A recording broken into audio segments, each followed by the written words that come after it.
what's up? Hello, ladies and gentlemen. Welcome back to the program. Shout out to Airtime, y'all podcast. Yes, sir.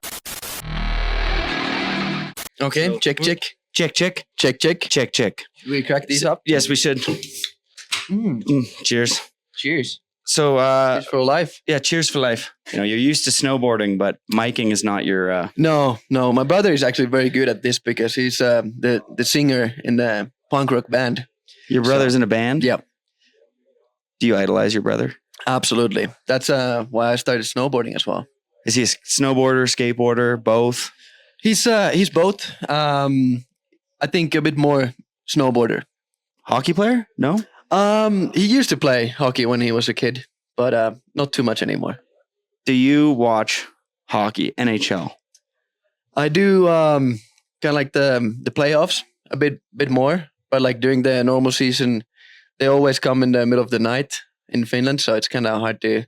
But I like to check how the game went, the next day. The stats. Yeah, the stats exactly. Favorite NHL hockey team?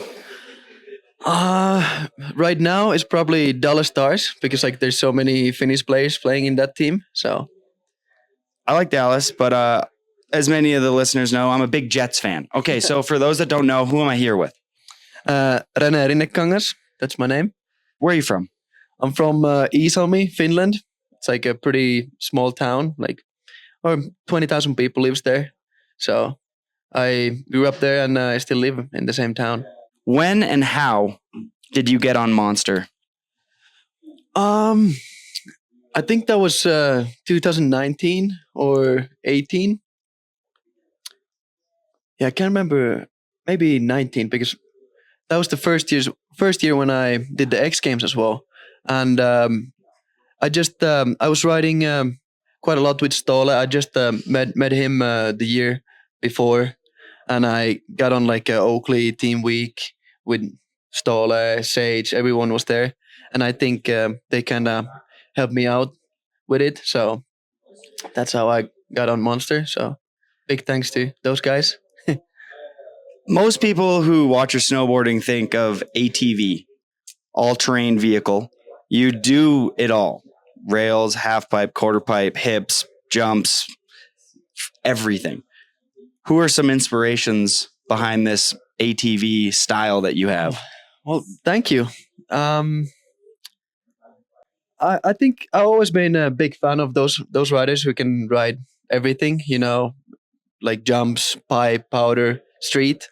And it's always been kind of like big part of my snowboarding as well. Like grew up in Finland, started riding in small resorts, then hit some street spots. So I think it's always been kind of like pretty natural for Finnish riders, kind of ride everything. And I mean, back then we didn't really have big jumps, so it was kind of like use your onion for some new tricks and get inspired by like hitting a trash can or whatever it is. I love trash cans. Yeah. You put a trash can anywhere in a clip, like a part, and it stands out to me. Mm-hmm. Where I'm going to go with this now is Heaven. One of my favorite films that I personally watched in a long time. I don't think a lot of people were expecting that a good film, I think, when I pressed play, but I didn't know it was going to be like that special. When you pieced that together, did you feel like you had created something magical or something that you were at least really proud of? Yeah. I'm very, very proud of us three, me, Anton, and Tatu, the team that we've been filming since we were super young. And it was a long project, like a lot of kind of like up and downs. I got injured in the middle of the project, and we were thinking about like, should we put it out like after the first year, the stuff we already got, but then we just felt like it's not ready yet. And I mean, big thanks to like sponsors for understanding, and like because it took like 2.5 years, so it's a long time. But I'm very, very proud of that project, and it went pretty good, and grateful for Anton and Tatu. Yeah, I love that you brought in the media team there, that you said that they're homies, the day For one sure. homies. Exactly. So seeing you go from just a kid with no support to having big dollars behind a film, and you bring them along with you, it's like the purpose of this human existence we have is to bring the close friends of ours with us. You know, if you start Exactly. doing well, you start bringing your homies around and give them opportunities too. And I see you here with your filmer, and what an incredible relationship you two have. Yeah, thank you. And that's also like one thing that I want to say, like, because they were like very close friends with my brother, like their same age, and they started filming together at first, and I was probably like 10 years old, and they like brought me into like street spots. So like I'm forever thankful for them to like bring me in and like teach me how it's done in the streets. And now it's so nice that we still do this together, and it's a dream team, I think. It is the dream team. Kudos to you and all involved in that project, and to the sponsors actually who Absolutely. decided to give some leniency to the date, the release time, and giving you that extra year. Because I think that's what made it go from a good film to a great film to one of the more memorable films I think anyone who has watched in the last 5 or so years. It's absolutely incredible. Do you have a favorite clip or one clip that really you're really proud of? Maybe not your favorite, but just a clip that you're like, I fuck with that clip. I did it. I mean, I think in the streets, all those kind of like lines, like coming, like that was kind of like the plan. After the first year, we were checking out all the footage, and we already had like couple like longer lines. And for the next year, we already knew like those are the clips we really want to get or like put more time into. And I'm very stoked about those like roof lines, and there's like a couple, it's like an old castle thing, like jumping and doing like front seven and that kind of stuff. So it's a bit different style of street riding, I would say, but I'm really hyped about those clips. Is there one clip in there that was harder or scarier than it may have shown on film? You know, a lot of times if you go to the spot, you're like, this one might have not looked the craziest in the movie, but it was kind of crazy. Yeah. I was actually having this conversation with Mark the other day, and he brought do you remember the tree to a rail? Yes. In Japan? That was super scary. Like, because it was a perfect spot, like perfectly lined with the tree and the rail.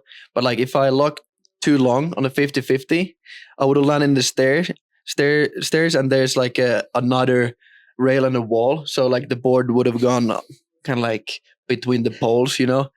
So there's no like option that I'm gonna do that. So no plan B. Yeah, exactly. And I was just the first few tries, I just did like pretty short 50-50s and like jumped right next to the rail. And at some moment I was like, I'm not sure if I have balls enough to do this. But then somehow I got it. So, well, riding with you all week. We're here at a Monster Week in Jackson, filming on this private park. Absolutely privileged to be doing this insane human thing that we're like, I can't believe we're doing it. Like I look from a chairlift, I'm like, this is a private park for all these monster riders. It's insane. But getting to see your riding firsthand, I feel like you partake in a lot of the scarier features, the sessions. What kind of goes through your head when you're clocking into hitting, you know, a crazy feature? Do you go into a specific mindset? Do you tell yourself something? Do you tap on your leg 3 times? Like, what are kind of some of your rituals to get you in the mindset to just be like, I'm gonna fucking send this shit? I think it's all about the people around you, and like, you know, when somebody starts doing something crazy, it gives you the feeling like, oh my god, that's so sick. Like I would love to be part of that, you know? So I think like these kind of events, or like when everybody's actually like, I want to do some cool stuff, it really inspires me, and everybody's like cheering you. And for example, yesterday there were a lot of people watching from the mini pipe deck when we were hitting the side jump. So it was the coolest thing, I think, like just seeing all those people in the in run, like, I don't know, that's snowboarding, you know. That vibe and energy, impossible to put into words, but when there's 10 people that are all immersed into one thing, whether it's skating or snowboarding or whatever you're doing, but you're all hyper focused on one of your friends or somebody that you care about pushing themselves and getting a clip that's maybe a little bit out of their comfort zone, but you know it's achievable and then when they get it, that feeling, like throughout the group collectively, you all feel like I was shooting photos, I was filming some iPhone stuff. And when those clips were getting hit, and shout outs to Torgear for kind of opening up that session. The king. Big respect. The big respect. You kind of went off in that. Make sure you check out the Monster full edit that's going to be up on Monster's YouTube page, I'm imagining. And we're not going to leak the clip that you did at the end, but how did that clip even come into your head? Like, how did you think to try what you tried? To be honest, I just I tried the speed. Like I do one run, like a back three. Then second run, I was like, okay, I'll just try something and let's see how it goes. And I actually hit a like pretty big rock in the in run, and I barely made it over. So I just did like a front one, which is insane on this gap, by the way. It's an 80-foot gap to a knuckle. I would say that if you knuckle, it's a season ender, that's for sure. It's might be a career ender. It's probably 100 feet to the sweet spot, I would say. Probably around that. Yeah. But yeah, like you can't land short. It's a graveyard. But yeah, so I kind of like broke my board a little bit, like right next to the edge. And I went down and they had like a knife, and I got the piece of base. And then I was like, okay, I'll just try to go as fast as I can and chuck one time. And somehow, like I flipped it way too hard. Like in the air, I was like I don't know what's happening. But somehow I landed and just put two fingers up and rode all the way to the bottom. And yeah, it was such a nice feeling, and everybody was so nice and kind afterwards. Like they were stoked, and yeah, that's the sickest part of those kind of sessions, when they're like a big crew of good people and everybody's like cheering. So yeah, you really can feel that you can feed off of it. Yeah, I think the photographers do. They want to do their best job. The filmers, the drone pilots. Exactly. I mean, the people who are shuttling. I mean, even having people like Cody Dresser and Zak Hale and Austin Hodges all being up there to see what this, like, they all work at the brand. But for them to come to this event and feel what this event does firsthand, I think is like super important, because when you're a part of it, it's kind of one of those things that unless you are a part of it, the video is incredible for sure. But being actually here for these events makes it so special. It's like going to a premiere versus watching the movie at home alone. There's a different energy there when collectively everybody is watching something incredible together. Exactly. And just like riding with like all the riders, like I've always been like big fan of these riders. Like me too.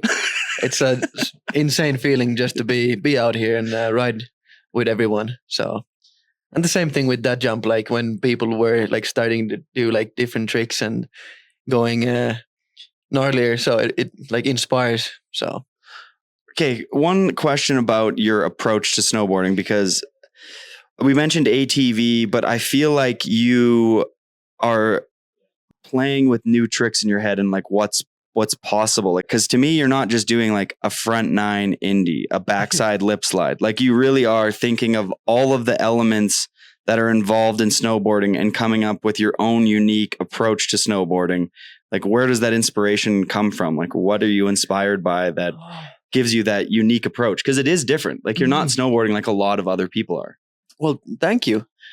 That's a good question, actually. I think I remember like when we talk about like bigger tricks, I remember like when I first got a chance to do like bigger contests, and I didn't have those tricks to like do good, you know. the first years. So I was like always try to do something different and like a little bit like bring my own approach to the riding, like just to like if I could do something different, maybe people would recognize me a bit better. And I think it's always been kind of like part of my snowboarding. I don't know like where it actually comes from, but like I'm still a big fan of like I like Ostreng, for example. His Cheers. cheers to that.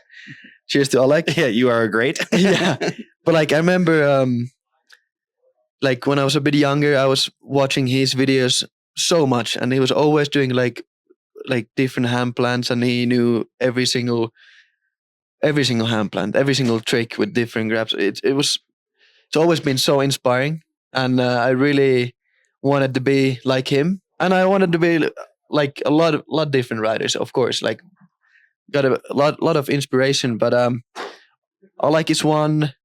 I got some inspiration from Dr. Ludi. Big shout out to Dr. Ludi. Oh, Yeah. another one. Yes. Cheers. Huge fan. The king. Every time he posts anything, I just post the king emoji. I'm like, you're the best. Yeah, exactly. And then actually my brother, he's always been a very, very big inspo. Big inspo in life and in snowboarding as well. Like he's kind of like looking snowboarding from a different, out of the box. So I like that. I like when people ride snowboards with that approach. And I see a lot of my friends, specifically, there's a skate community in Vancouver that goes snowboarding, and they go up Mount Seymour, and you can see that they're not necessarily fully immersed in the snowboard culture, but they're inspired by like different things, and their approach is so unique, and their tricks and everything they're doing. I'm just all the time, I'm like what? Like who would think to do a mute grab like that? Because like that's not what we've been told in this bot. Like if you watch these videos, this is a really interesting conversation, because there's a certain amount of the history of snowboarding that you want to respect, and you want to have some of those elements like pop, edge control, flow, style, creativity. Exactly. But at one point you do need to step out of the box and really become your own rider. Yeah. And if there's one person who's done that, it's fucking you. Oh, thank you. Thank you. All right. We'll get through a couple more bullet points here, because we got a couple other athletes that we're going to do. Mm-hmm. Best style currently and back in the day. Kazu is the king. Have to go with Kazu. Currently, back in the day, every time. Yeah, Kazu pretty Kokobo. much like answer for all the questions. No, but like Kazu is like for sure up there. Then Dusty is like so chill and like so loose. I love his style. Chill and loose, good way to put it. Yep. It's got a little bit of that very controlled chaos. Like I was talking to Cody Dresser the other night about it, and he said that he's seen some similarities with Mark Frank. And Absolutely. He actually shot Mark Frank a text and was like, yo, check this kid's footage. I know you haven't heard of him, but this kid kind of reminds me of you. And Marco like hit him up back. Like if you text Mark Frank that and it's way off, he's going to be like, that's kind of a slap in the face, bro. But he was like, no, this kid's the shit, dude. Yeah. Like, fuck yeah. And apparently he hit him up and he was like, dude, your style's so sick. Imagine awesome. Getting a text from Mark Frank being like, your style's sick. You're like, for sure. That's awesome. But yeah, I love his style a lot.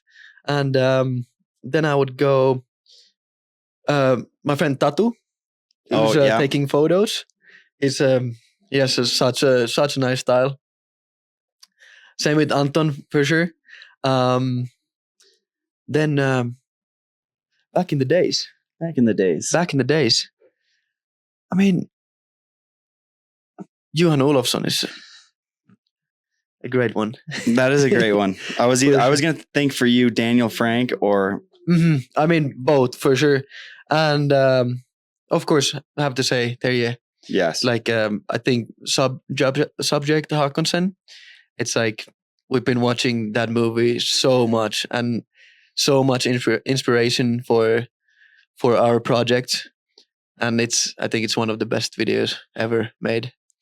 Well, that was my next question. Video you watched the most, but sounds like it might be Subject Håkonsen. It might be actually, like if you like if what I'm watching around, or how do you say, like what I'm watching now the most, it's probably like the older stuff. Me too. Yeah, I draw a lot of inspiration Yeah. from like the mid 90s, I would say. exactly. Like that style and approach. Yeah. It's And I have to go with Subject. It's a amazing movie. career highlight. Whoa.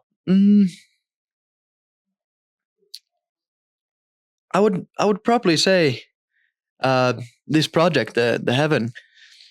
Yeah, I think that's something I'm pretty much the most stoked, and it was a long project, and doing it with your best friends, and it went all right. Like the feedback was amazing, so I'm just so stoked about that project. I think that's one thing to get like contest results that, you win X Games or you win the US Open or you win the Lax Open and you get that gold. It's another thing to film a full length movie and have it be a project that your peers that you idolized give you props and say, good job. Like, Exactly. does that mean a lot to you? Does that hold a lot of weight? It means so much. Like, even we're always saying like you're doing it for yourself, but like, and you should not think too much what other people thinks about like what you do. But I think that quite a lot, like what the snowboarding world thinks, and it feels really nice if a snowboarder writes you a message and say like good stuff. So it's Yeah, totally. yeah. And there's a group that like if somebody like Alec Yeah, exactly. says, like, and he's your homie, but you really look up to him. If he sends you a DM or he calls you or he texts you and says like, hey, I really like that project. Yeah. Good job. Like that, it's kind of like the likes these days. Like you chase likes, but a like from Alec is like 1,000 likes. You know what I mean? Like a like from Ståle or like, Exactly. Johan or any of those, like your peers that you idolize. Like Yeah. if one of those people comments and goes, like that clip's fucking sick. You're like, really? You You're think like, so? so I stoked. did it. Yeah. It means a lot. Yeah. So lastly, what are you working on currently? What's been going on? Like Just working this on? season? Like, are you working on another full project? Are you working on Hell, which was a recommendation of mine because so we can have Heaven and then Hell? I thought that was a good idea. Yeah, that's a good. You can have that one for free, brother. Yeah, we haven't started yet filming the Hell, but I think that might be next year's project. So what did you work on this year? Is this what was the focus? This year, I've been trying to do a bit more contest and just ride a lot and like learn new things. So we didn't start a new project this year. I did some filming with the Rome team in Japan, and then a couple of weeks with Sage and Judd and Germ, those Sick. guys. And yeah, I think those were the highlights of the season actually. But just been filming some stuff here and there, and then doing contest.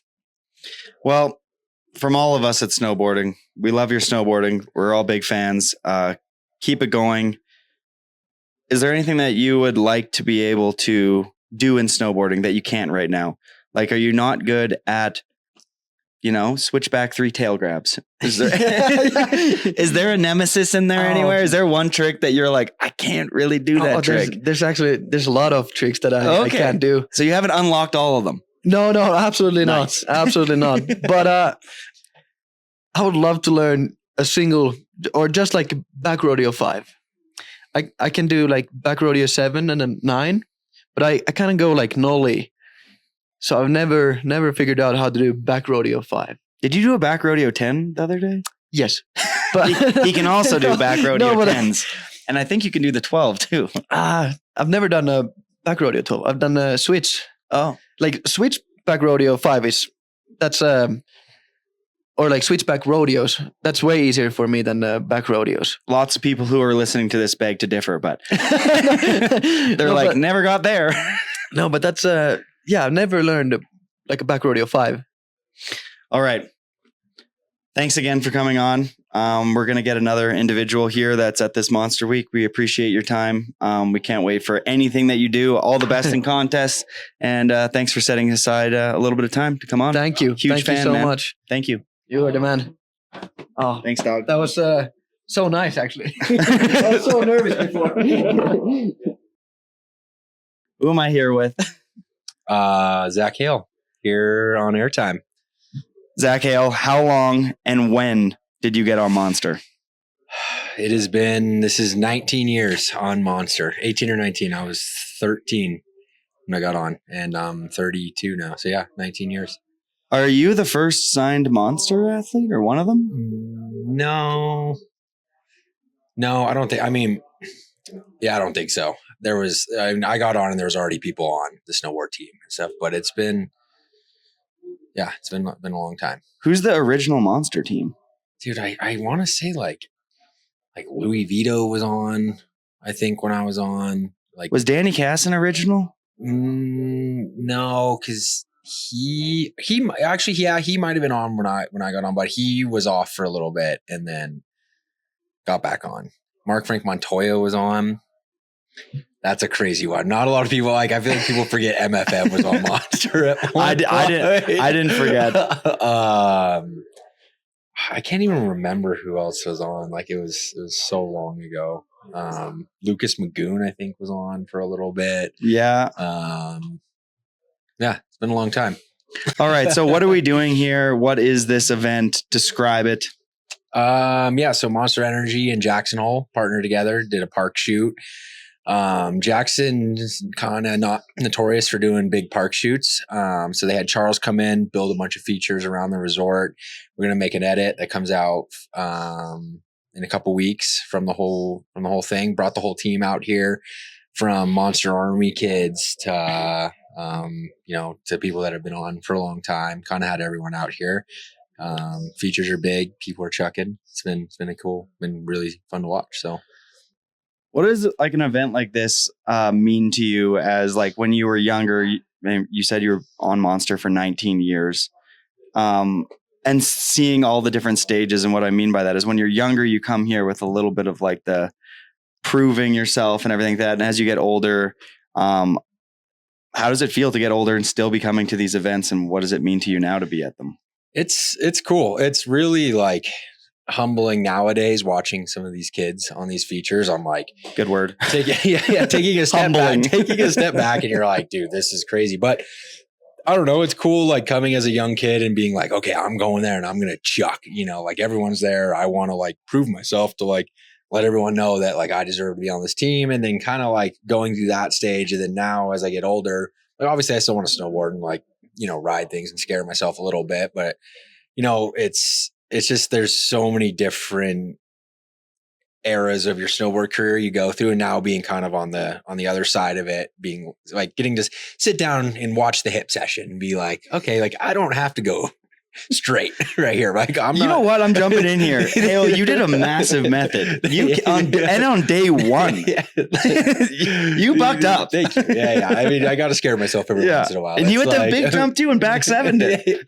Hale's out there. Can't be too much of a pussy. Gotta set the bar for the younger kids, and then you hit something that all of a sudden everyone starts going front 12, back 12, double chuck. Yeah, okay, I'll sit down. I got shit to do this summer. So how do you think, or what is some advice do you have for the younger generation on standing out when you come to an event like this, or an event at all? Don't be a dick. That's a refreshing approach. It's true though. It does work. That's a good starting point. General manners. Dude, the thing is like everyone's so good nowadays. Like the kids are like, all of them are just so good and so good at snowboarding that it's definitely hard to stand out. But I mean, I feel like if you're just like cool and like down to earth, but then also really good and like, just helping out, being a good person, being a good human, like showing that you're not a prima donna. I don't know. I mean, for me personally, like I don't mind hanging out with like a younger kid who's like cool to be around, And then it's like one of those things. It's like, you gotta you know, you could be good at something, but be an asshole and you're not going to go very far unless you're really, really good. Like, then you can pull it off. Then it's like, I mean, there you go. You have those select few in the snowboard industry. You're like, fuck, he sucks, but goddamn, he's good. Yeah, totally. Like a Lewif, you know? Yeah. That's just the nicest person ever. Throw him under the bus. Yeah. Unless you're winning every single contest on a couple ads, like, you know, getting those non-endemic sponsors that are bringing people in, then you could be an asshole. Yeah. Then you end up alone and not part of the community at all. Yeah, and that's totally. the most special thing that I've witnessed is, this is my first time at a major monster event. I haven't been to a park shoot like this in a long time, since maybe DC was doing them back in the day for shoots and stuff. And to see the genuine family community vibes between the monster athletes, especially the older ones. And you can see them mentoring the youth about, like, you know, like how to make a name for yourself. Like Tour Gear opens up that massive gap, you know, and he really got the session going, and he's like the vet. Yeah. And like the way we were talking last night, we had a couple beers and he was just like, yeah, I just wanted to get the session going. Cause I knew that, like, if me and some of the older guys like hit it, like as soon as that's unlocked, then it opens up. It opens up the gates. For sure. I think Monster too is like the team demographic, or at least on the snowboard side, is like, everyone's kind of got to like you. I mean, I know I hate to say it like that, but it's like, dude, we all spend so much time together that it's like you want to have a family vibe, you know, and then the shoots and all these things end up being better when it's like that. Everyone's having fun. Everyone's snowboarding. No one's forced to ride anything. Like, it's more of like a come here in the spring, ride with your homies, film it all. And then, you know, you have someone like Tour Gear who opens that thing up yesterday and goes front 3, lands it. Then all of a sudden, then you have the younger kids who are like front 12, double chuck, you know, but I think as like a younger kid too, you're a little intimidated. I mean, in the sense of like, oh, is it cool if I hit this? I can start sessioning it. Like, are they going to be like annoyed if I do this, you know? But then you have like someone like a vet, like, you know, the Ståles, the Tour Gears and all of them who are just like here to snowboard, you know, and then they know, they're like, dude, do whatever you want, you know, and then they'll film it. Anyone will film it, you know, and I think it's cool to have that kind of balance of like the young or the older I don't even want to say older, that's because they're not, but like the vet generation compared to like these younger kids who are like, I could front 12 that thing, you know, but then maybe they like don't want to like open it up, but then, you know, as a team, you need that. So it's sick to have that whole full circle of riders. No, I think you nailed it there by saying that you do have to blend and fit in, because what I noticed over the course of the last 3 days up there was stuff naturally just started happening because people were having fun. Mm-hmm. And Rene, who I just did a little recording with, I think that because there wasn't a lot of pressure, like these athletes already, they're on the team already because they put pressure on themselves to be the best rider. You know what I mean? They don't need exterior pressure being like, Rene, you need to do something crazy today. Yeah. Like if that group of snowboarders that Monster has built and brings them all together, it's just going to organically go down. Like the quarter pipe session on day one, you're just like bucks frontside invert. You're just like, dude, every one of those riders is so talented. And once somebody starts sessioning something, they all get motivated. Yeah, it all starts happening. It really does. I mean, if you think about it too, it's like Monster is such an elite brand in the sense of sports, where it's like they sponsor everything, MMA, F1, you know, like they have the best of the best of the best. And then like in our snowboard team, the best of the best. But then you come to a shoot like this and it's like, damn, like it's like, this is like a chill, like fun, but then everyone's like ripping, you know? So it's like cool to like have the whole like demographic of like, dude, like Monster is the most elite sponsor you could have, you know, but then you could come to a shoot like this and it's like everyone's friends and snowboarding and riding the spring park and having a good time. But then all of a sudden it's like everyone starts just chucking on the jump. You're like, oh yeah, okay. That's we're here for a reason. You know? I think yesterday was the best snowboarding I've ever seen. The last 2 days ever seen live.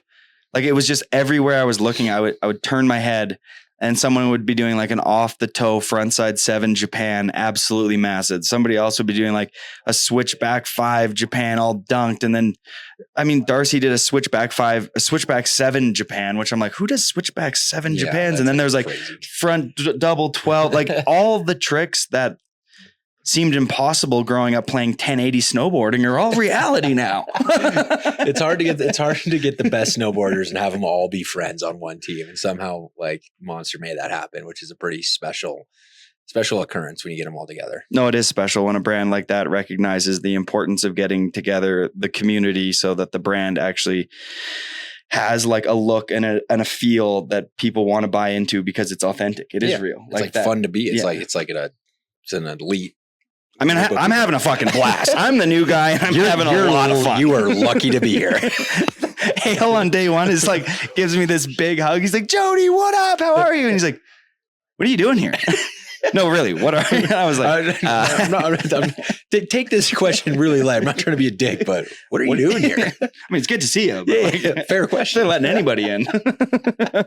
Okay, let's now he's got a scratch on his hat, dude. Look at him. I'm holding on. He's glowing green over there. He's like, welcome to the dark side. Here we go. Let's get a standout moment that you saw over the last 3 days at this absolutely insane park build that Charles Beckinsale has pieced together. Dude, standout moment. I mean, that I don't even know what you call it. That huge jump, 80-foot hip thing that just looked like straight out of like 1999 Super Park, but like 4 times as big. Parking lot of landing. Like even Charles was like, "Man, I can't believe they're hitting this thing." Like, that was a Kurt Wasdell send. Yeah.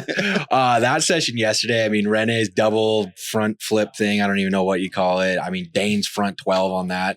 I didn't even see it live. Because I was lapping on the snowmobile, and then someone showed me the iPhone clip of it. And I'm like, dude, how did he land that? Like front 12 is like such a weird trick in general. And then he just stomps it in the parking lot, switch, rides out like later. And then dude, the hip yesterday, like Haldor, like everyone just kind of circled around, like watching Haldor, like another just vet of a vet, you know, and then he's just getting smoked. Last go, barely a little last light. Like that's like all you had. Just does the highest air of the day, lands it, rides away straight to the jump. Everyone just screaming. Like that's like a standout moment. You have all the friends hanging out right there screaming for their homie who's just like stomped the last light after just getting bodied for 3 hours, you know. Well said. Yeah. I feel like you get very emotional on planes. Apparently that's a scientific fact, or you get more emotional. If I would have saw Haldor's method and what he went through to get that method on a plane, I would have cried. I was so proud. Like I was like, I had this like crazy flashback that you cry. No, I'm not a crier. But my first time seeing Haldor at Super Park, I think it was 2008 or something. And him and Jeeves were riding all the jumps together way back. One of my close friends, and him and Haldor are and I was like, here he is almost 17 years later. And he's the one you're doubling him up. And there's 20 of his peers, all absolute legends in their own right. And everyone's going, Haldor, Haldor. And then last night he said he wanted to stop, but the vibe, he could feel that vibe so evident that he was just like, I'm going back up. Yeah. And then I see the frame that he gets from one of the photographers, and you're like, I know magazines aren't the biggest thing anymore, but I was like 2-page Trans World. Like, cover. Super Park cover. Snowboarder mag, 2-page. Yeah. Like a special day, no doubt. And all the young kids to the vets, it was like everybody was kind of pulling their weight in their own way. Like you could see that nobody was off in the corner, just greening out and just hanging out by themselves on their phone. You know what I mean? That's like, I think what you got to build as a team is that vibe. Because I mean, we've all done those shitty trips where you don't like anyone. I mean, I don't want to say you don't like anyone, but you're kind of forced to be there. You're like, dude, we have. Can I go home, please? It's like going to like your wife's uncle's friend's place, and you're like, oh, not Jeff's place. Forced to like play weird pickleball food with them out there. Forced to play pickleball. You're like, good job, man. You're killing it. You're like, oh my God. Jar was saying, everyone was talking about Catan over there, and he was like, and he took a pretty big slam yesterday on his shoulder. He did a backflip and overshot the jump. Yeah. He got to bodied. His tail. Yeah, I saw that. Like he's not fine. And he was like, I would rather do another backflip and land on my shoulder than play a game of Catan. I was like, holy fuck. I hate Catan too. So I was like, that was good. I know. I woke up this morning and Sage and I are sharing a room, and I kind of looked over and he wasn't there. And I was like, where the fuck did he go? Like, and then I was location. I'm like, he's at the hotel. And then I texted him. I'm like, yo, you alive? And he's like, yeah, just waking up. I slept in Germ's room we went to the bars and we were playing Catan till 4 a.m. And I was like, thinking he was like him, Zoe, like Annika, like Kevin. I'm like, how is that crew of people? Couple Olympic gold medalists, like Sage is on a Wheaties box. Zoe's like the goat. You got like Annika, who's X Games medalist, and then Kevin, who is also just the goat, you know, but then all like playing Catan together at 4 a.m. in a hotel room. You're like, what the hell is going on here? I was surprised that Sage told me that. I was like, what? Just banged up playing Catan. Yeah. All right, Hale, you've been doing this for a while. What's one thing on your bucket list still? Whoa. Boarding bucket list. Boarding bucket list still. I would like to land a front double 10. I did a back double 10 a while ago. I was like, front double 10 would be pretty to have like 2 1080s in my, something. It probably is not going to happen. That trick to me is just like, what do you think you would grab? Another bucket list is I would like a cover of a magazine. I've never had a cover of a snowboard magazine. What? Yeah. Never had a cover. My entire snowboard career never had a cover. That's like another one where I was like, I don't know why that one kind of eats at me, but I'm like, God damn it. Like, I'm a little late to the party because now it's like magazines are kind of like, it's still important, but there's just not very many of them anymore. Like I'm talking never had any throughout the entire like snowboard cover world through all the countries, never had one.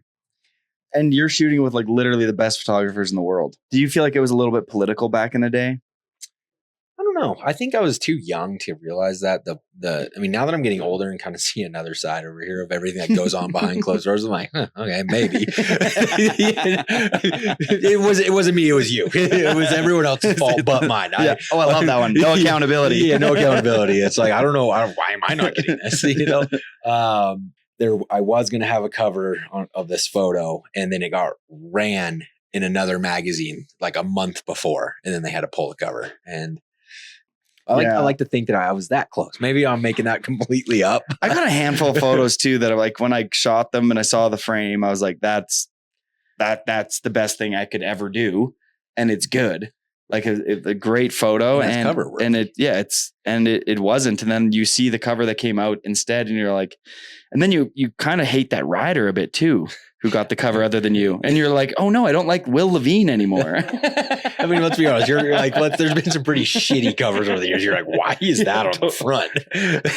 I wish I could pull one out of the bag right now. Do you have a cover that sticks out in your head that you're like, what? Like what political reasoning? I feel like Forum had a lot with Snowboarder Mag. I feel like they bought into some covers.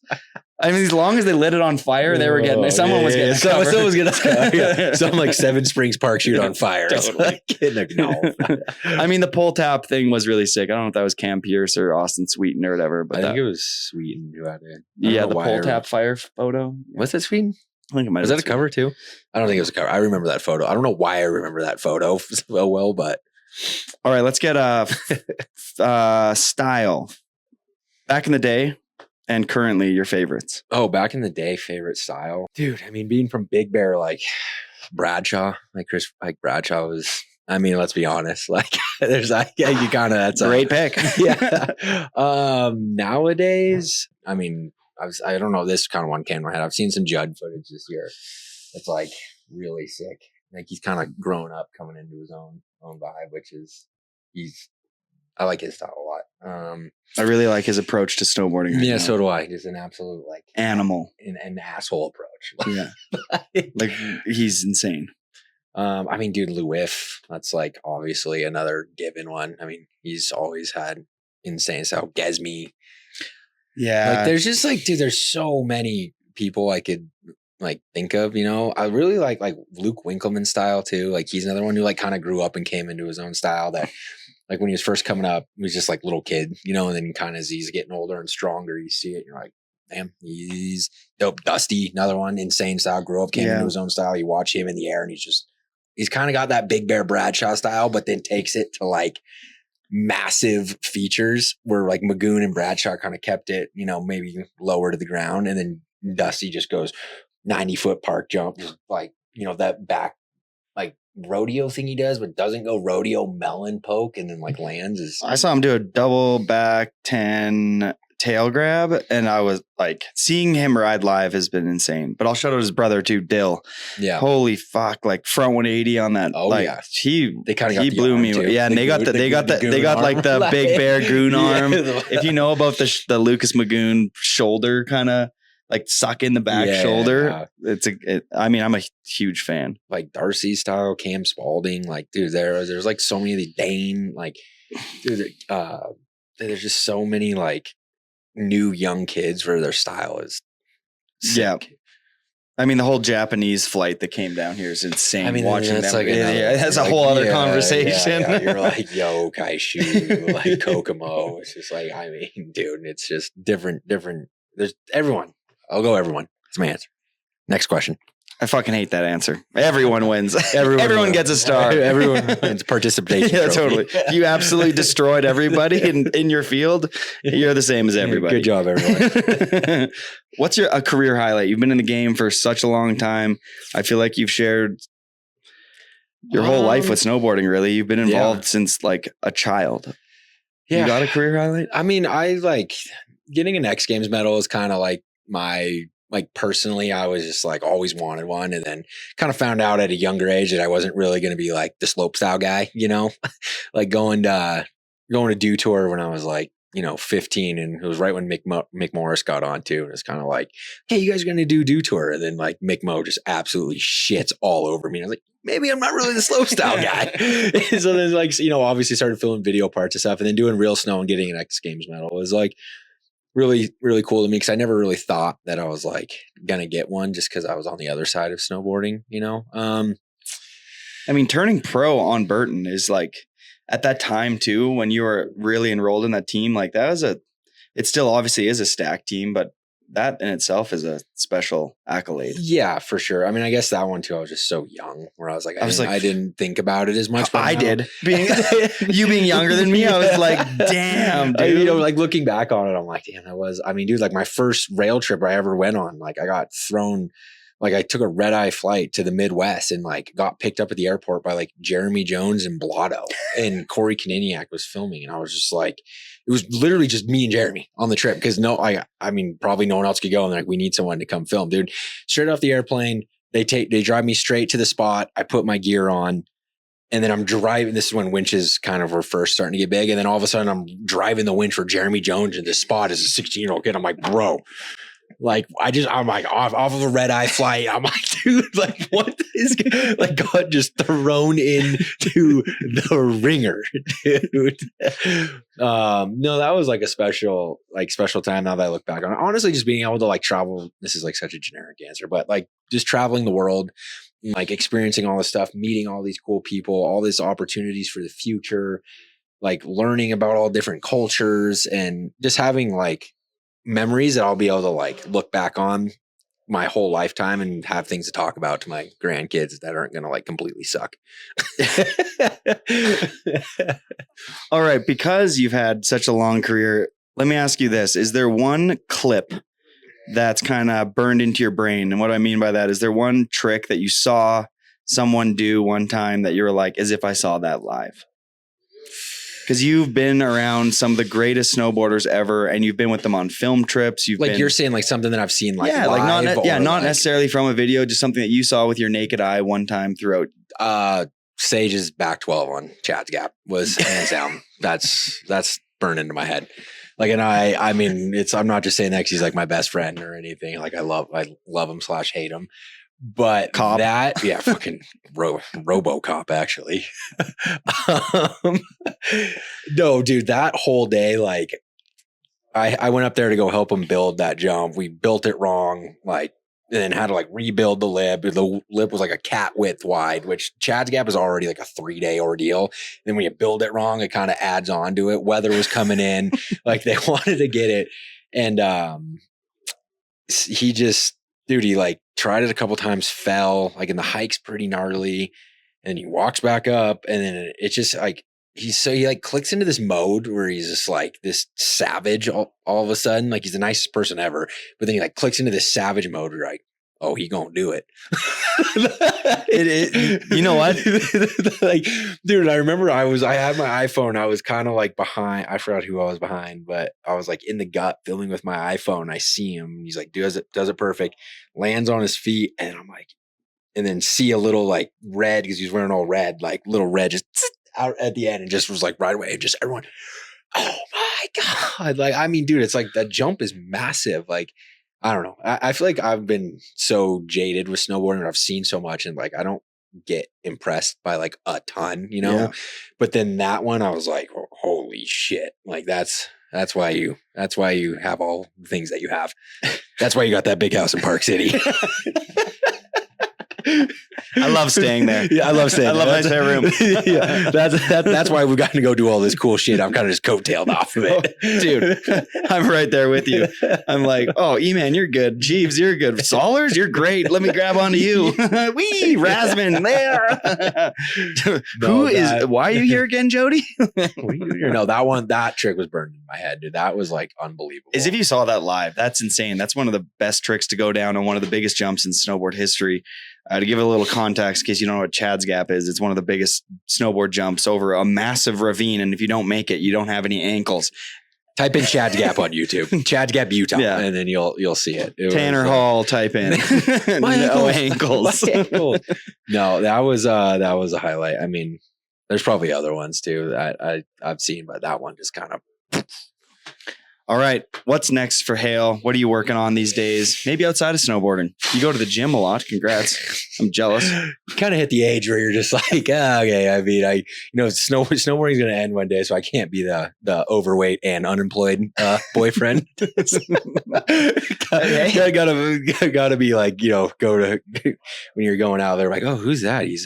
That's Gabby's boyfriend. He's like, oh, just in your old Burton sweater talking about the heyday. Yeah. I got picked up by Jeremy Jones one time. I mean, at least he's in shape. No. It's worse if you were out of shape, faded Burton hoodie, talking about the old days. No, what he's gonna do the rest of his life. But God, he looks decent with his shirt off now. Yeah, totally. No, I mean, I rode all year, filmed with Sage a bit. Came to this.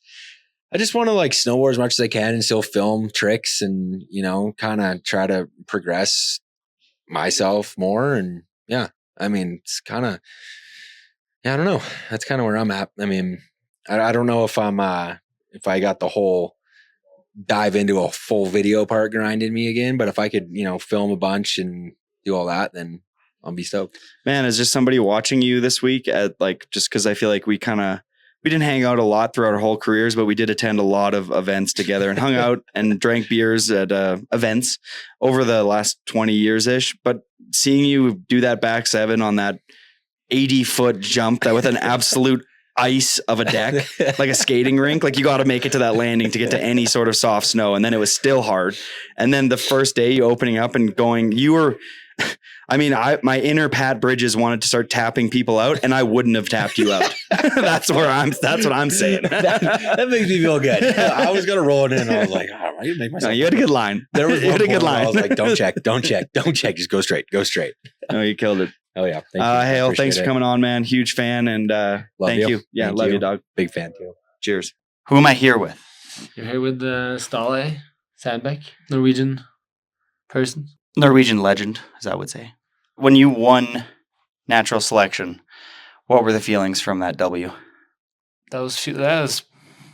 I mean, you were. Well, I guess you were not there, or you were in town. But I definitely, hit hard. Hit good. Hit me good. Compare that to an X Games podium, U.S. Open. This second at the Olympics, where does that rank, that win for you? I think it's like it could be topping, it could be on top, but it's definitely like, I think the first time I did, Olympics is big, first X Games medal, and this, like, those three are probably the biggest rush I've had. I mean, I'm imagining winning something like the natural selection would be So good. I mean, as I sit behind this screen and I judge, I wonder sometimes what it would feel like to just ride that course, let alone win it. So, congrats. Thank you. We're here at a little bit of a Monster week. How long have you been on Monster for? Monsters since 2016. Fall 2016. So, coming up on 9 years, 8 years? Fall 2015. Sorry, fall 2015. 2015, yeah. Whoa. Yeah. 10 years. Yeah. Have you seen it change at all? A change? From when you first signed to now? I mean, there's, yeah, for sure, a big change. Like the team grew. I think it was great then, but now I think it's like phenomenal.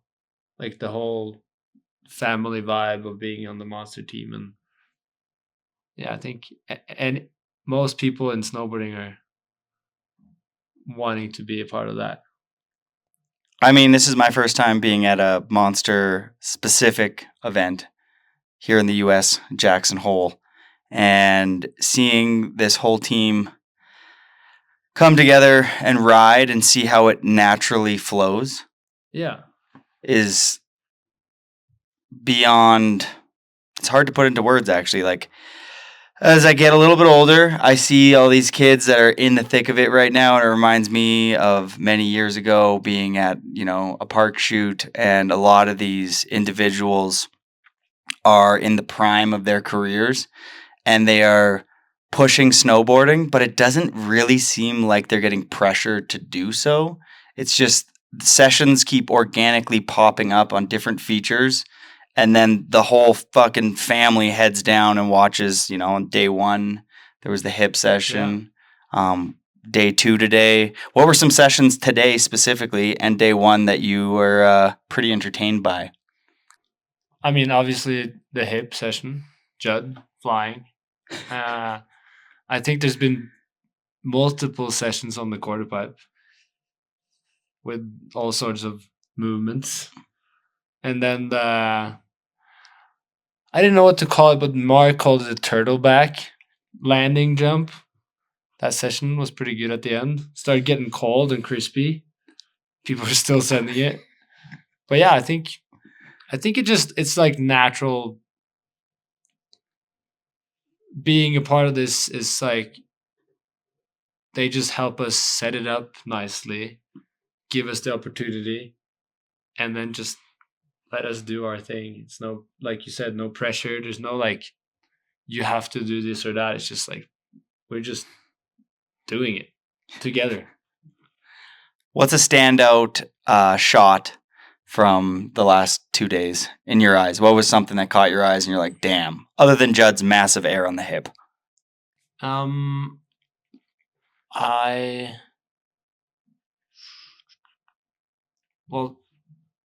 Seba's hand plant on the handlebar was pretty sick.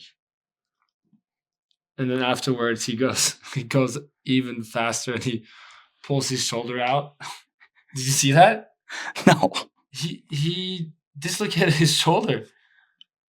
Like he hand planted it, but like he kept going. He just dragged the snowmobile with him. And I think it popped, but like kind of straight back in. He chilled for an hour and then he went back riding again. There's a couple beatdowns already, a couple massive airs to decks. That young kid did that. Yeah. Double backside. What is that thing called? What would you call that? You have the expertise. I mean, it's like an alley-oop double back rodeo. Alley-oop double back rodeo on a quarter pipe tail grab. Tail grab is a bold move too. That's already a bold move, that trick. But doing the tail grab just seems, super unnatural, but like at the same time, so sick. All right. Probably the coolest grab I think you could do with it on that, pretty much. Yeah. I've been really liking a lot of the Japan stuff. I saw Judd today do a front seven Japan off the toes. Mm-hmm. A lot of people are doing like not the super tweaked Japan, like the Nicholas Mueller. And it's like a subtle Japan tweak. And I've been kind of digging that. Actually, today you did just a tail grab revert. I don't what would you call that? A tail grab on a hip? A big tail grab poke On the quarter pipe? on the quarter pipe? The one I got a cover of today. Yeah, I would probably just call it a tail grab. It was a very good tail grab. And if you subscribe to all the amazing magazines, you might see it on a cover if I got it correct. My settings. Hopefully, yeah. What did you get up to this season? I was filming with your crew. And how was that? It was good. I tried to film a lot, but the conditions didn't always want us to go filming. But no, it's like a mixture. Like I did Japan in the beginning of the year with Rome, and then I did the duels for natural selections, but didn't really work out the first time we tried because conditions, it was just rocky. And then I did the duels again, or I actually did the duels again. We tried again, and it happened. And then I started filming, and then the natural selection, which went pretty well. And since then, I've been home looking at weather forecast, thinking about going back to Whistler. Okay, because Now we're going to be interviewing a bunch of riders from this. Is there a name for this week?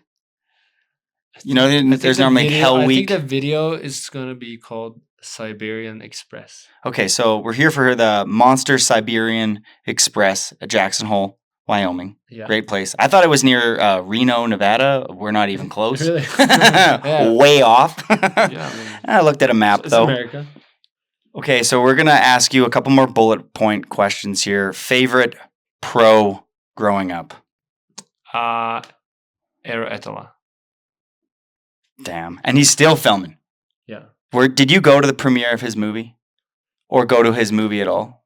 I didn't go to the premiere. I was thinking about it, actually.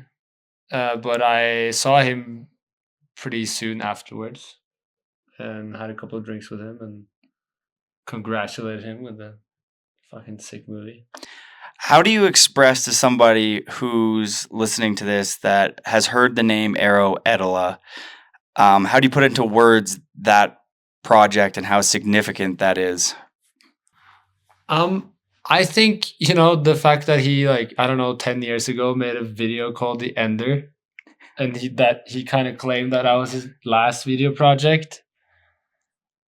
And then he comes now kind of, I think some people knew he was filming, but he just came out swinging, It was really fucking good. And with some new type of flavor you haven't seen Eero do before, some of the street stuff, mixture with Eero, with a Scott Stevens influence, I think that was kind of, you didn't expect that, which kind of came in hot and made the whole thing so sick. I agree. I think that he came at it with a very refreshing approach. And I don't think a lot of people saw footage like that of Eero ever. So it felt really fresh. And not reinventing, but putting in a lot of new flavor to writing at his point of the career too, is it's hard, because you keep getting into your tricks, and then get kind of reinventing it. And coming swinging with that video project was really cool.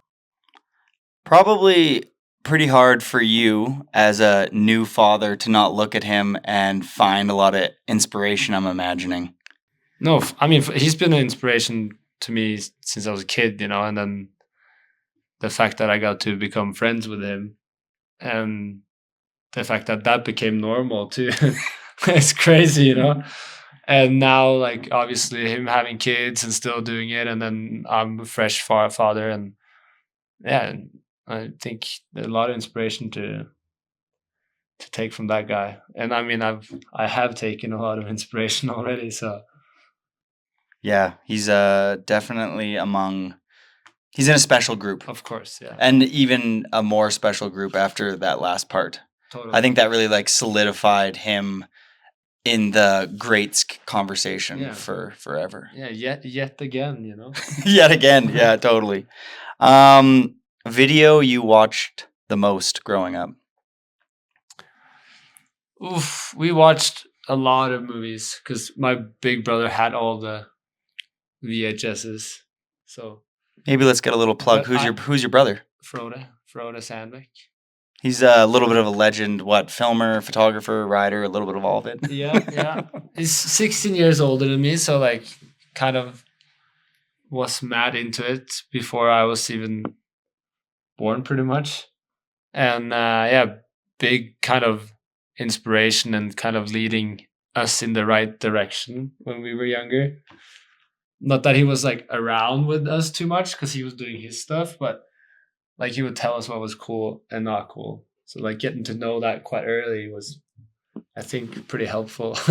Let me get one big brother piece of advice that wasn't cool. Do you remember anything that kind of stayed with you and he was like at a young age and you were doing this trick or wearing your gear like this or approaching snowboarding like this or even life that kind of stuck with you?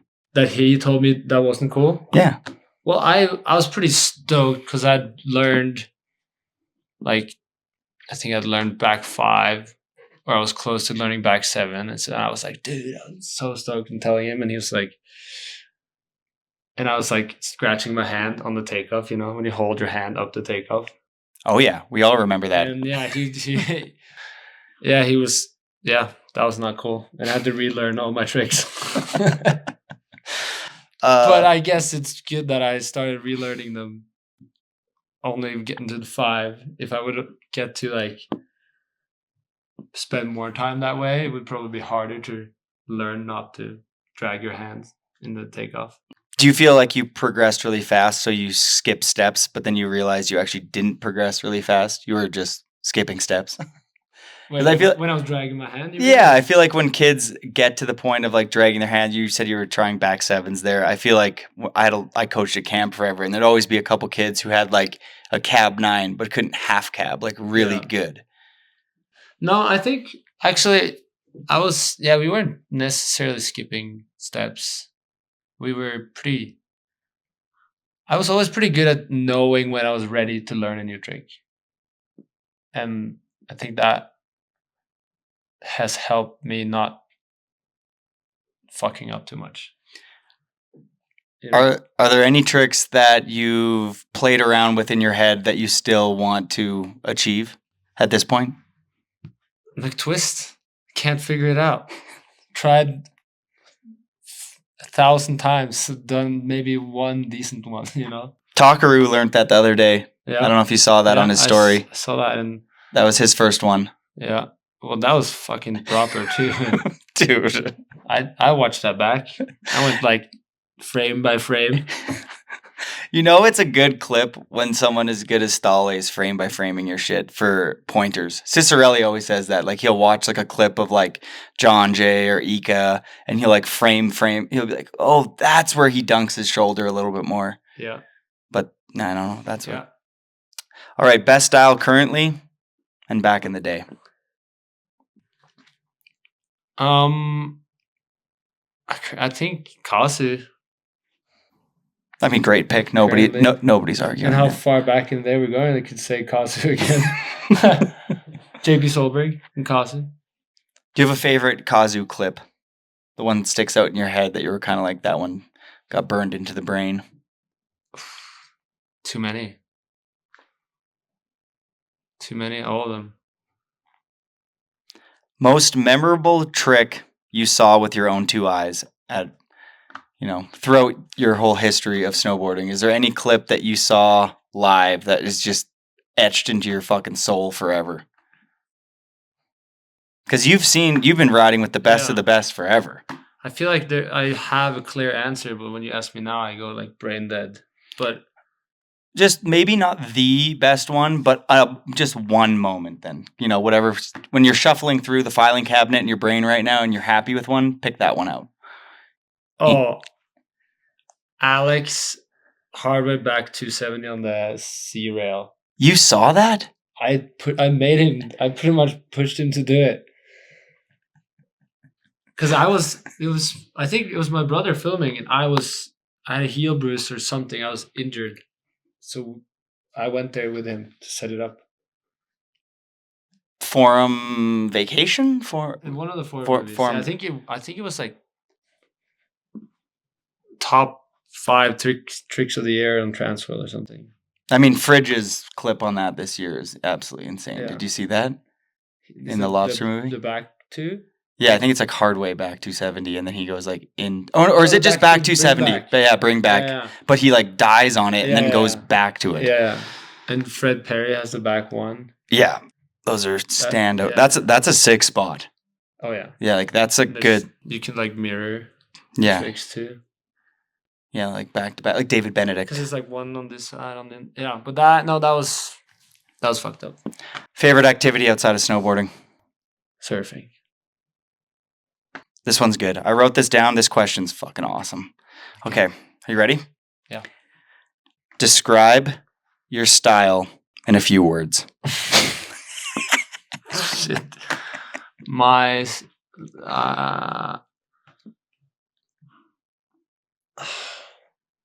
snowboarding style, Tweaky perfection. tweaky, not perfection, but kind of. Fuck, I can't do that, dude. You can make fun of yourself I mean, too. I like to try to tweak. I like to try to pop, but I guess like I like to go like this. Yeah, some surf. Yeah, but what I've realized from riding with you the last couple days is I think that your style has gotten better. I think I've rode with you at Camp Champions years ago. I don't know what it is, but just watching you ride around even today, I was like, keep going. Keep going. Okay. I just snowboard. I just snowboard.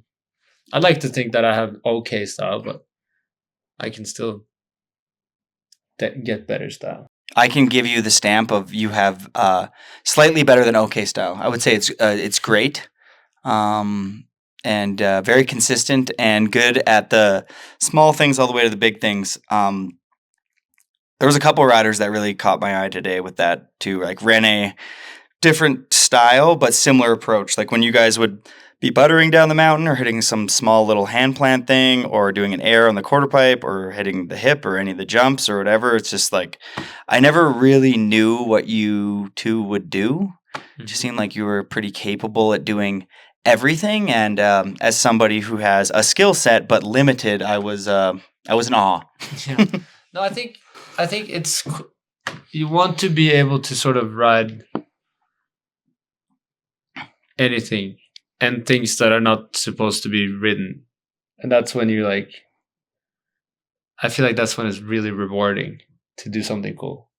If you don't do it on like something that's built to do it, if you find a feature that's not existing.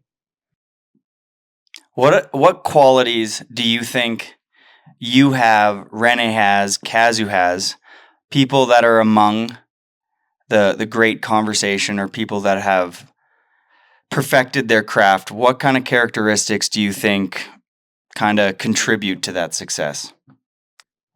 I mean, you would need a little bit of creativity to stand out, but also I think drive, willing and wanting to do it, and putting in time to do it. Because and then having fun at the same time, like those things, you can go pretty far. Yeah, the drive often needs to come from somewhere though. Yeah. Where did you look at Torstein, and he's been really open about this, so I'll just jump into this. But Torstein was bullied, and I feel like that was one of his big motivators in life. Obviously, I'm not trying to say like you got bullied or anything like that, but was there any exterior things that helped fuel your progression? Like maybe even your brother or whatever. I don't know. Yeah, I mean, I was always competitive in what I did, like whatever I did, what kind of sports I did as a kid. But I think just like how like we had such a good group of kids coming up at the same time at my little local resort, like Alec, one of them.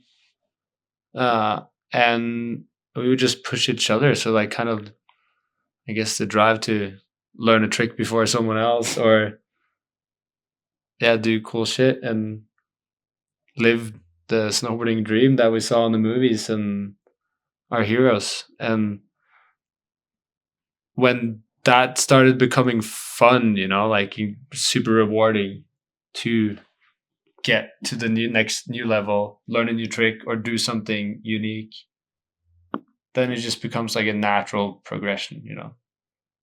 It's not something like, oh, I have to. It's just you want to do it because it gives you joy, I guess. Here's a question. I feel like most people who are listening to this had a dream, whether it was be in a metal band and be the best guitar player of all time, or be the best skateboarder ever, or be a artist or whatever, be the best carpenter in the world. When I look at people like yourself, I just wonder, like, you said creativity there, you said drive, but what other things contribute to that? Is there, because I feel like everybody has drive, but like, I feel like sacrifice is a weird word for it, but you got to be willing to do the little extra, But if you can find, and in our world, snowboarding, most people can find joy in that, Like maybe you do the extra run, maybe you wake up a little bit earlier, or you at least like when you go ride, if you don't want to go ride, then maybe that's not the right thing then, I don't know, but you need to ride a shit ton. What does it feel like to get near the end of the road? You get second at the Olympics, you have all these accolades, you've done so well, you're a household name, you've had billboards on the side of walls, you won natural selection. A lot of people, I think, say that when they get to the top, it's not the answer to everything. What does it feel like to be at the top? No, I think honestly,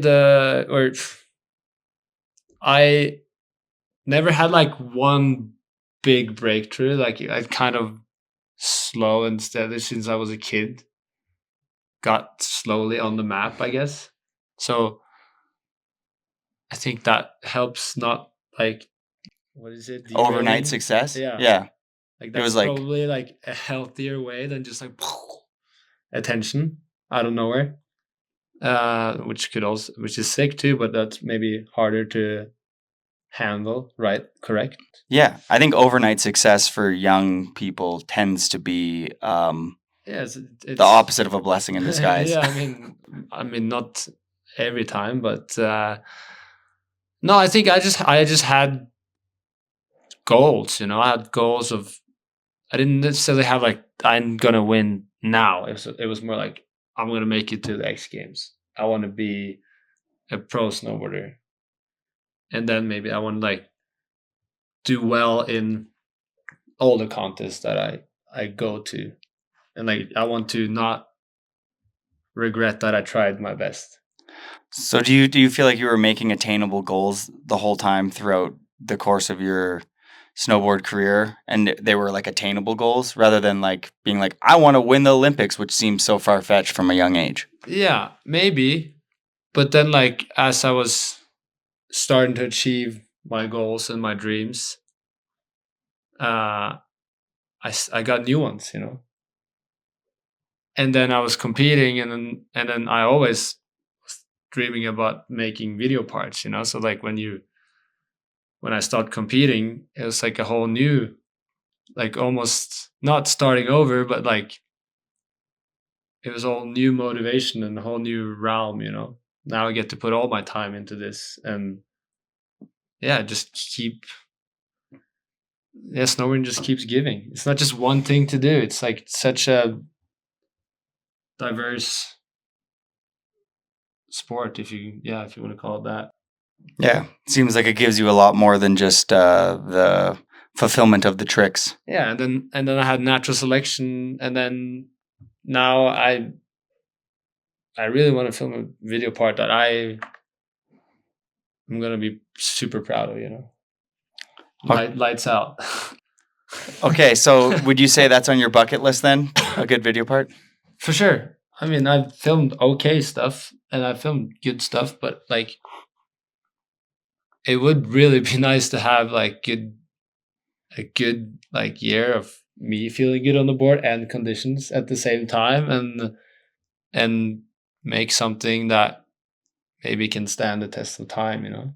Like a Mark Sollers in color part. That's what I was thinking about. Well, I was gonna actually mention that, but yeah, like a Mark Sollers in color part. He's in the corner over there. Yeah. But a great Yeah. great video part. Yeah. All right. I think that's every snowboarder's dream. No matter if you do contests or not, like at least most people, that like the video part is like that's the top of the totem pole.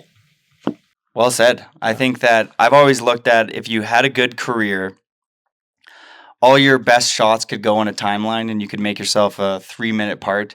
And would that part be respected among peers? And then if it is, like, that footage will stand the test of time, because it doesn't matter if they're that part from 1991 or 1999 or 2005, 2012. Yeah. There's riders who have 3 minutes of footage from that era, and it will always be something that is incredible. Yeah.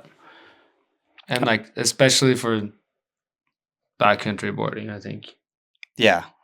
I feel like some of the riding that was done in the early 90s till this day hasn't necessarily been topped, especially in line riding, first descents. It's just timeless. Timeless style. That's what we're going for here. All right, one piece of life advice. Just be yourself and be happy. Yeah. It's good advice. It's hard, but it is good advice. Who is Ståle's GOAT? My GOAT? My dad. His dad. You know who my GOAT is? My dad. Ståle, thank you for coming on. Huge fan. Excited to keep ripping with you. And yeah, let's have a blast this week. One day boarding in the backcountry together. It was a great day. Next year we're going to have at least 2. Thanks, boss. Thank you. Cheers. Who am I here with? Lauren Derminio. And where are you from? Arizona. Arizona. How long have you been on Monster? Almost 2 years. And how did that kind of unfold? How did you get on? How did you get the nod? I don't know. Had just called me a couple years ago, I think, after Uninvited. And when we filmed, I think that was my first season filming. We filmed Buster. And then, yeah, I don't know. It's kind of just, it's all the homies and we just like boarding and it's fun. So, yeah, very grateful to those dudes for sure. How important are events like this, the Monster event that we're at right now, the Uninvited? It's kind of why we do what we do, you know, because we get to hang out with the homies and snowboard. And we're all like scattered everywhere normally. And we just get to congregate in the same little place and just have a blast. And it's kind of nothing better, you know, than being out there with your friends, cruising around. No, there is nothing better. Has there been a highlight so far from this trip for you? Watching the tree step up thing yesterday was pretty fucked. Yes. Crazy. That was dope. Super sick. They were Rene and Dusty and Haldor, and they were all boosting. Super sick. Okay, one of your favorite pros that's here, and somebody new that's kind of caught your eye this trip. It's probably always Haldor. I could tell every time you were dropping in, you were just cheering for him, screaming. I was like, I love it. Yeah. And the little Dane kid who's been ripping. He's like Kiwi Canadian. Yeah, that kid is put himself on the map quick. Yeah. I mean, you front double 12, the biggest gap, and go absolutely to the bottom and stomp bolts. He landed so hard that I didn't think he was going to be able to hold on to it because the impact. Yeah. And homie Crazy. muscled through that fucking landing. What have you been working on this season? I I was filming with Beyond Metal's boys in the beginning of the year. Went on my first POW trip, which was crazy. Explain the crazy journey of the POW trip. Where'd you go? Went to Japan. We were in Asahikawa for a while, like Hokkaido. And then went down to Hakuba for like the past, just like a couple of days at the end of the trip when the snow started getting cooked up there. Yeah, just a lot of hiking. Just sick. Trying to keep up with Kevin. It's crazy. Fastest hiker in the world. Gone. You're like, oh shit. Yeah, super fun. Learned a lot for sure. It hurts less than metal, definitely. Yes, big time. But it's also like so hard to land. Yeah, the one thing that I feel like is the most frustrating part of powder is that there's limited landings. So yeah, you know, if you have this sick tree jam feature that's super unique that you're fucking hyped on, and then you don't land within like sometimes the landing's calling for one. Sometimes if you're lucky, there's 10 landings, maybe. Yeah. But the piece of steel, like you can hit that thing all day. You can get the fucking Jenny out. You can be there all night. You can come back the next day. Like you can just keep on fucking going. Yeah. But in the backcountry, that is not the same fucking game. Not at all. It's one thing you still want to accomplish, yet to accomplish. I definitely like to film like a actual full part that's like backcountry and rails and just ATV. Snowboarding. For sure. That would be nice. That'd be fun. There's not a lot of snowboarders, not even specific to females.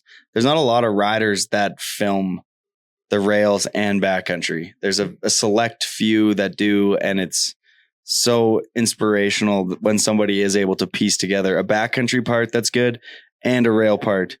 Are there any riders that stand out in your head as kind of ATVs that you look up to? Keegan Valaika. Correct one. Answer. I love Keegan. Yeah. One of my favorites. He's the number one for sure, but Luda is also an absolute weapon. Luda is underrated. I keep saying that on the podcast, but he is fucking so sick. Yeah. Amazing individual. I love that guy. Huge fan. Yeah. Emma Crosby's kind of doing both. Yeah. She's kind of doing both. Who else did both? Jess did both. Mm-hmm. Parker Zamowski's doing kind of both. Taxwood's kind of doing both. Yeah. There's definitely a couple, but I wish more people did, but it's Rene. hard. Yeah. Rand. Oh yeah. Let's not forget about the movie Heaven here. All right. Who's got the best style currently and back in the day? Like getting a little more into the backcountry this year, my vision of like style has changed so much because so many like the backcountry riders have like the sickest style ever. And I used to only be like Keegan like a Tommy Geisman. And now I'm like, dude, Kevin Backstrom and Sebe, so sick. Kevin Backstrom and Sebe are the best, great picks. My favorite styles to watch for sure. Maybe like Sean Palmer. Damn, Sean Palmer? What a pick. I was not expecting that. That was refreshing. I love that pick. Okay, who was your first favorite pro growing up? Haldor.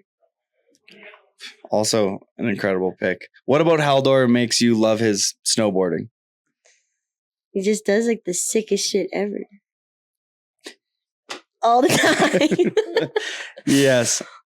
My favorite thing about Haldor is the unpredictability of him going down the hill and me not knowing what he's going to do. Yeah. Because he can do everything. He goes big, which is sick. Okay, what's your favorite snowboard video of all time? Oh.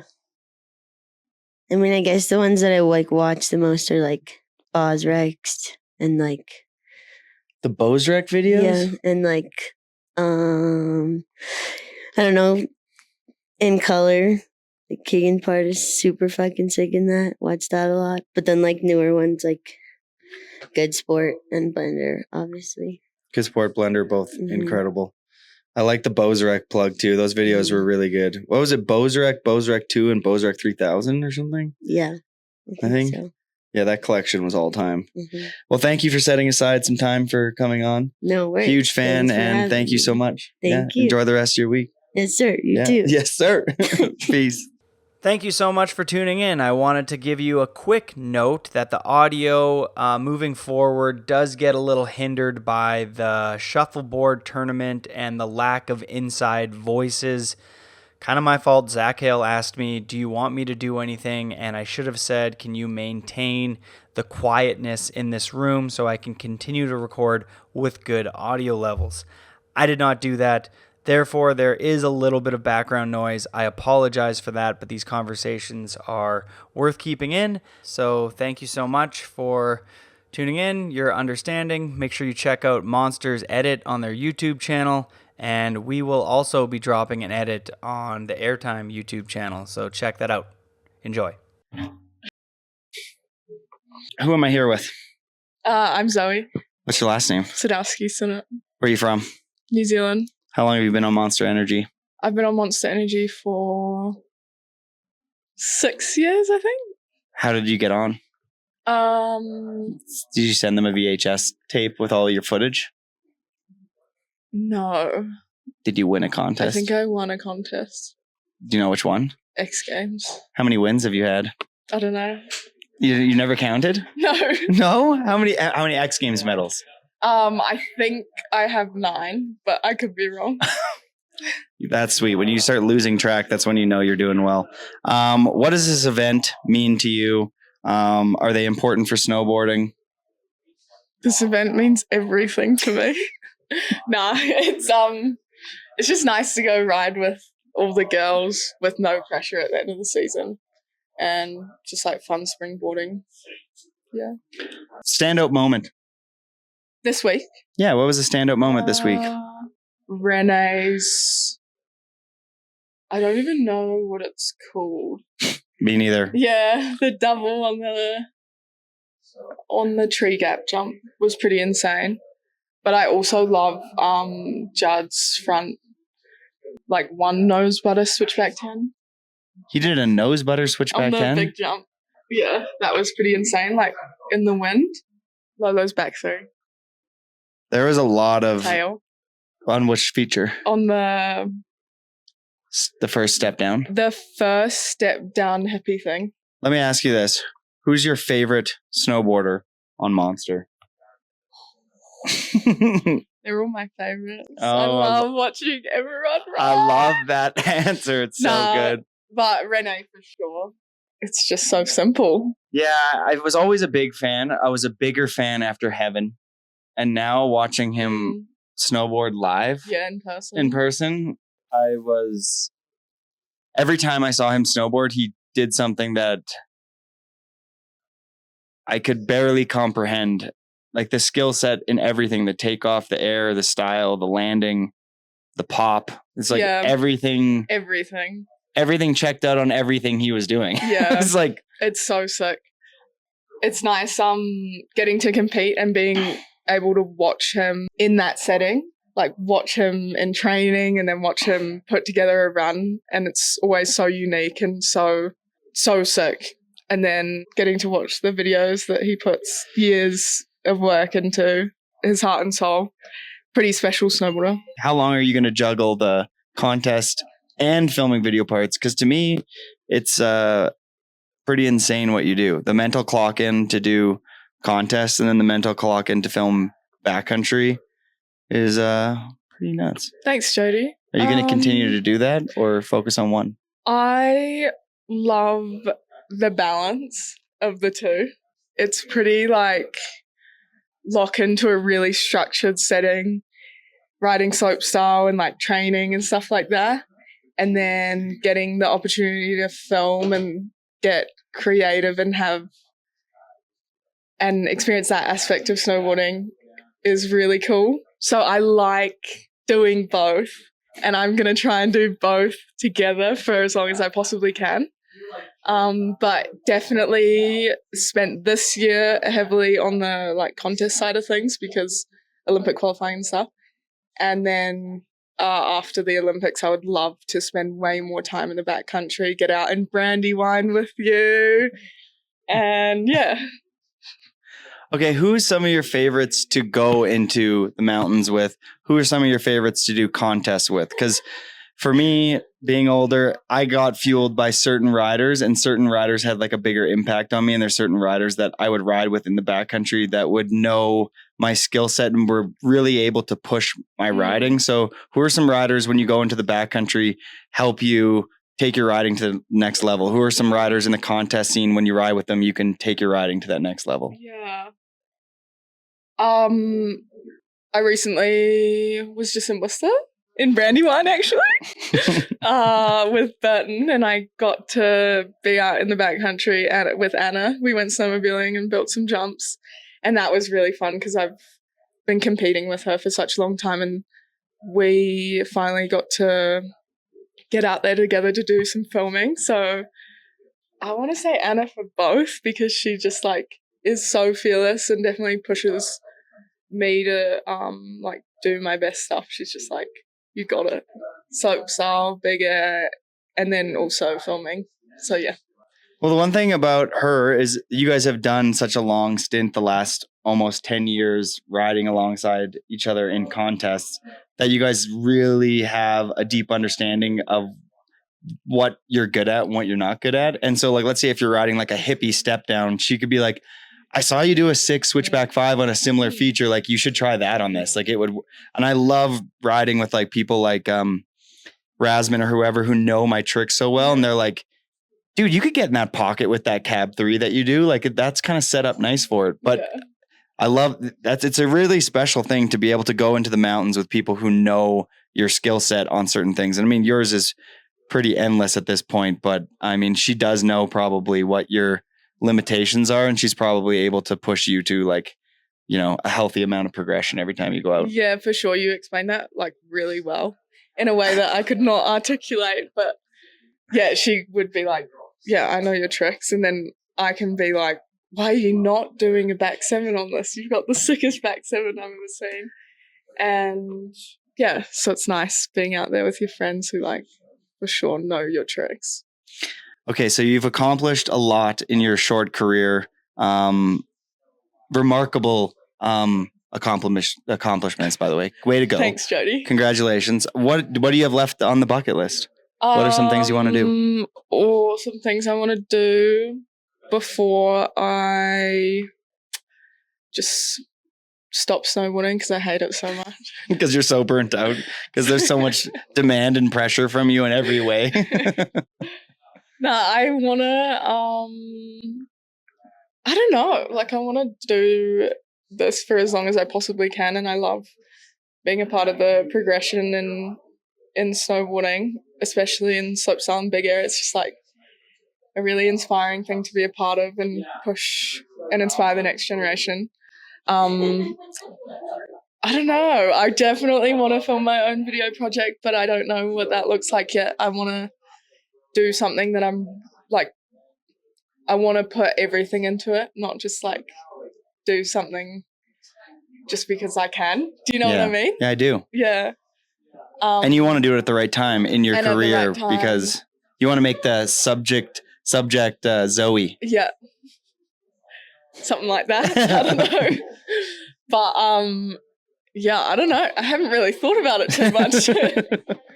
Do you deal with the pressure that you're facing from sponsors and from other people and yourself well?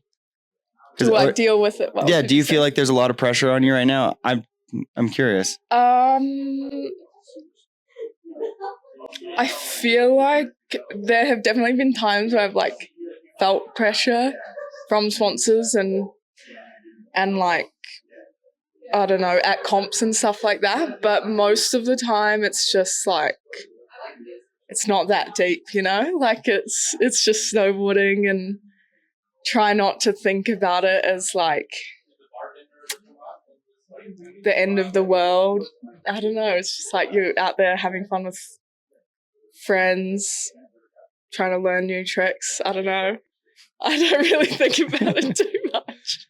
How important is it for you to have a very grounded support system like your friends and family in snowboarding to maintain the success that you have? Like outside of snowboarding, you know, if things are going good or bad, to have like a community of people that really support you. And do you have that For sure. I think it's like one of the most important things of like being happy and healthy. I'm really lucky because I have the most amazing family. My parents are super supportive and always have been, and I've got 4 siblings who are super dope. Definitely had a moment in my career that everything just got so busy and I wasn't spending enough time at home with my family and friends. And it was nice to like get that perspective and then realize how important it is to have those relationships and like just like makes me feel more grounded and present when I spend time with family and friends. To keep it short, Yeah. I'm kind of mumbling right now. No, I liked where you took that a lot. I do think that it's really important. And I think that with success in life, and there's more people dragging you in this direction and in that direction, to know that there's a group of people back home that are going to like you regardless of your success and your performance, that are always just going to be there for you. And they don't care if you're on a billboard or if you have a pro model or you have the 2-year project where you have the best footage ever. They're just down. And I think that's super healthy and super important. So I'm glad that you have that. For sure. Yeah. Favorite. Shoot. Can take it. Run with it. Go. Last year, I just went home to New Zealand and I didn't get on a plane for 5 months. I hadn't done that since I was like, I want to say like 16 or 17 or something. It felt so good. Did you have to tell some sponsors like, hey, I need this time. I'm going to go into the Olympics. It's going to be a busy next 2 years. I need some. It kind of came about organically because I had an ankle injury that was pretty ongoing. And then I was in Mount Heard and I was meant to be there for the Burton week, but my ankle was just so sore. And I was like, it hurts to snowboard and I need to get an injection. I need to like figure this out, go see a specialist. And so I kind of had the excuse because I had my ankle thing. But I was just like, hey guys, I've been struggling with this. I didn't even get to compete last season. And I was like, I just need to focus on getting back to 100. And all my sponsors were so understanding and that was really nice just to be able to stay home, make sure that I consistently got this stronger, was snowboarding, got to hang out with family and friends. So. Did you rehab it back to where it needs to be? Yeah, I don't think it'll ever be the same, but how did you hurt it? I was doing a switchback 12 in practice at the Copper Big Air, like in December, before the season started. So I didn't do any slopestyle last year. So, yeah. Sweet. So is your main focus right now to win the Olympics? Nah. I just want to go have fun. I just want to do my best. I mean, I qualified and I just want to do my best. Okay, we have 3 more bullet points. You can 1-word answer because we're way over the 5 minutes. Yeah. Best style currently and back in the day. That's hard. Doesn't need to be so like concrete. You can kind of say like best style that you like right now. Best style right now, Mia and Dusty. Yeah. Pretty swag. And then back in the day, Jody Wachniak sandbox video part. The 4-bet sandbox video part. There you go. Very nice. Yeah, I paid her to say that. That was amazing, by the way. Thank you so much. Your first favorite pro ever. First favorite pro ever, Jamie Anderson. Cool. Yeah. Career highlight, winning the Olympics. Manifestation, motherfuckers. Way to go. Do you manifest? No. Do you believe in that? I do believe in it, but I don't do it. You don't do it. How do you keep winning? How do you keep winning everything? To people who want to excel at life and be incredible at life, how do you do it? I don't know. She doesn't have the answers, people. Thank you for coming on, Zoe. Thanks for your time. Cheers. We got my new favorite snowboarder. Who am I here with? Dillon Henricksen. Not Dusty. Yes, not Dusty. Younger brother. Yep. Do people often mistake you two? Yeah, I used to get mistaken for Dusty quite a bit when he was he did like a quad cork at the US Open, and that was like a big thing. And then after that, everyone thought that I was Dusty. and they wanted signatures, and I was down. I did a lot of signatures for sure. Took a lot of photos. It was cool. I kind of just ran it. All right. When and how did you get on Monster? Always was kind of around Dusty, and Austin put him on, and we just spent a lot of time together, and he hooked me up with Monster Army, and yeah, I don't know, just spending a lot of time with that crew. Got on Monster probably like 4 years ago, I would say. Does it feel like a family kind of vibe to you? Oh yeah, definitely. Everyone's just so tight with each other, and like events like these are the most fun thing because we're all just bros hanging out, snowboarding. Yeah, the event has been insane. You got a standout moment from the last week of chaos that we've been kind of watching. Anything that you're like, damn, that was sick as fuck? Dane's front 12 was unreal for sure. That was insane. Describe that gap to somebody who's just listening. Like, what does the gap look like? Terrifying.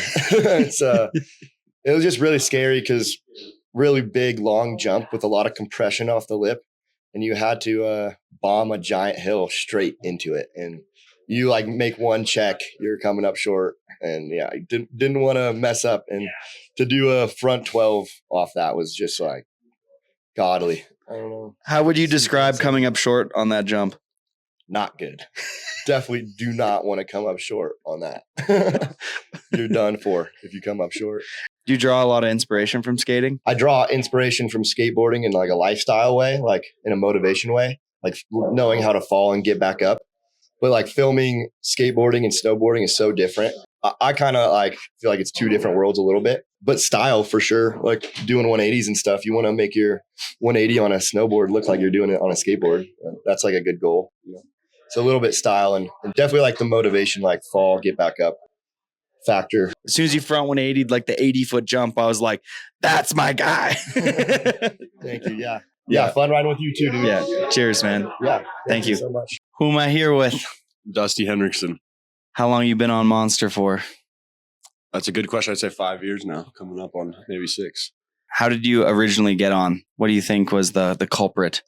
I did a double front flip hand drag at the locks open, and that helped a lot for sure. And then Ståle was all hyped and hooked me up with a claw. So Ståle helped facilitate this relationship. You could say that for sure. Yeah, he was the guy. Like just everybody, all the riders, all the OGs at locks that year were put them on after the double front flip sort of deal. What did that mean to you to have somebody like Ståle, who's like one of the greats in snowboarding, notice and appreciate your snowboarding? Yeah, and what does that mean awesome. to you? It was amazing. Yeah, dream come true for sure. Always just wanted to ride like those guys and stuff. So, do you find that that's important to your generation? You know, you being younger than me, the accolades that you achieve over your time in snowboarding, how important is it to have like respect by your peers that you kind of have looked up to? Yeah, as like a snowboarder or a skater or surfer, that's kind of everything growing up. If you grew up like in the sports, so yeah. One thing on your bucket list. Go as big as Yuki one day. Best style currently and back in the day. That's a tough one. I like kind of a lot of different styles for different scenarios. Like I like Craig Kelly's turning. I like his, and I like Torstein's tricks, but the turnings, the stance limits you with your turning abilities. And then, the Japanese swag is just insane, like watching Yuki. And then you get to watch Judd's insane and different. And then Haldor and Eve, everybody's got just such a different six style. So you extract a little piece. I just like everybody for different reasons. It's I like that. You can't pick one. Okay. Yeah. First favorite pro growing up? First favorite pro growing up. I mean, Sage Kotzenberg was kind of like someone I was looking up to for sure because I was in the contest stuff. So, but Bradshaw and Goon was who I saw and knew. I'd say the earliest on. Keep it up, dog. Huge fan. Brother. Thank you for coming on. Appreciate it. Cheers. Airtime. Peace. Who am I here with? My name's Tess. Do you have a favorite monster rider? Yeah, I'd say growing up, Ståle for sure. Like I always loved watching him ride and his YouTube videos and stuff. Yeah, so I think he was always my favorite growing up, but I don't know. My favorite now is probably Judd. Yeah, I love watching Judd ride. He's crazy. Who am I here with?